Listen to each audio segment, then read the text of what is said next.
పేదవాడికి అన్నం పెట్టే అన్నా క్యాంటీన్ కూడా రద్దు చేశారు. పట్టుదలతో ఒకేసారి 100 అన్నా క్యాంటీన్ని ఆగస్టు 15వ తారీఖున ప్రారంభిస్తున్నామని చెప్పి కూడా నేను హామీ ఇస్తున్నా. నేను సైతం ప్రపంచాగ్నికి సమిధనొక్కటి ఆహుతిచ్చాను.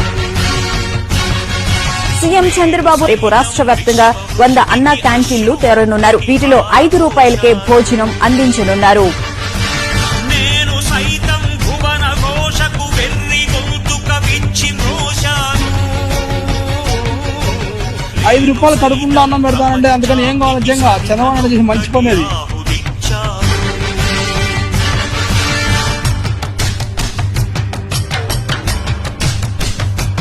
పేదల కడుపు నింపుతున్నారు. చాలా సంతోషంగా ఉంది.